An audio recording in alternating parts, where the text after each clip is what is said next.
ಅದರಿಂದ ದಯಮಾಡಿ ಎಲ್ಲ ನನ್ನ ಸೆಲೆಬ್ರಿಟಿಗಳು, ನನ್ನ ಪ್ರೀತಿಯ ಸೆಲೆಬ್ರಿಟಿಗಳು ಇದೊಂದ್ಸಲಿ ನನಗೆ ಕ್ಷಮೆ ಕೊಡ್ರಿ.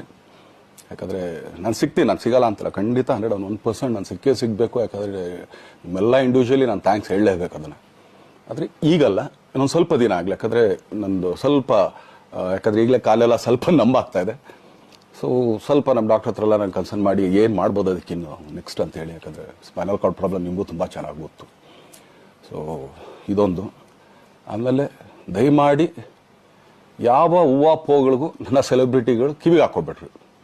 ಈಗ ಮೊನ್ನೆದು ಒಂದು ಇದಿತ್ತು, ಏನೋ ಯಾರೋ ನಿರ್ಮಾಪಕರು ಕೊಟ್ಬಿಟ್ರು, ಹಂಗೆ ಹಿಂಗೆ ಅದು ಇದು ಎಲ್ಲ. ಹೌದು, 101%. ಯಾಕಂದರೆ ಸೂರಪ್ಪ ಬೊಬ್ಬ ಅವ್ರಿಗೆ ಆ್ಯಕ್ಚುಲಿ ವಾಪಸ್ ಕೊಟ್ಟಿದ್ದು ಏನಕ್ಕೆ ಅಂತಂದರೆ, ಸೂರಪ್ಪ ಬೊಬ್ಬ ಅವ್ರು ಆ್ಯಕ್ಚುಲಿ ನಾವು ಹತ್ರ ಸಿನಿಮಾ ಮಾಡೋಕ್ಕೆ ಬಂದಾಗ ಅವ್ರದ್ದು ತುಂಬ ಕಮಿಟ್ಮೆಂಟ್ಸ್ ಏನೋ ಇತ್ತು ಪಾಪ. ಸೊ ಸಿನಿಮಾ ಆದರೆ ನನ್ನ ಕಮಿಟ್ಮೆಂಟ್ಸ್ ಎಲ್ಲ ಇದಾಗುತ್ತೆ ಅಂತ. ಯಾಕಂದರೆ ಇಂಡಸ್ಟ್ರಿಲಿ ನನಗೆ ಗೊತ್ತಿರೋರೊಬ್ಬರು ತುಂಬ ಪರಿಚಯ ಇರೋರು, ಅವ್ರನ್ನ ಕರ್ಕೊಂಬಂದು ಹಿಂಗಿದೆ ದರ್ಶನ ಮಾಡೋಣ, ಸರಿ ಅಣ್ಣ ಮಾಡ್ಕೊಡ್ತೀನಿ ಅಂತ. ಬಟ್ ಈಗ ಆ್ಯಕ್ಚುಲಿ ಈಗ ನಡೆದಿದ್ದು ನಿಮಗೂ ಗೊತ್ತು. ಯಾಕಂದರೆ ಟೈಮೆಲ್ಲ ವೇಸ್ಟ್ ಆಗೋಯ್ತು.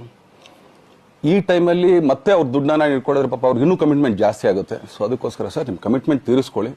ಸೊ ಮುಂದಕ್ಕೆ ಒಂದು ಒಳ್ಳೆ ಸಬ್ಜೆಕ್ಟ್ ಸಿಗ್ದಾಗ ಖಂಡಿತ ಮಾಡೋಣ ಅಂತ ಅಷ್ಟೇ. ಆಮೇಲೆ ನಾನು ಪ್ರೇಮ್ ಖಂಡಿತ ಸಿನಿಮಾ ಮಾಡೇ ಮಾಡ್ತೀವಿ. ಯಾಕಂದರೆ ಅದು ನಮ್ಮ ಗುರುಗಳು, ಹಾಗೇನೆ ನನ್ನ ಪ್ರೀತಿಯ ಸ್ನೇಹಿತೆ, ಅದು ರಕ್ಷಿತನ ಆಸೆ ಅದು. ಸೊ ಇಲ್ಲ ಮಾಡೇ ಮಾಡೋಣ. ಸೊ ಬಟ್ ಒಂದೇನಂದರೆ KVN ಪ್ರೊಡಕ್ಷನ್ಸ್ ಅವರು ಪ್ರೊಡಕ್ಷನ್ ಮಾಡ್ತಾ ಇದ್ದಾರೆ.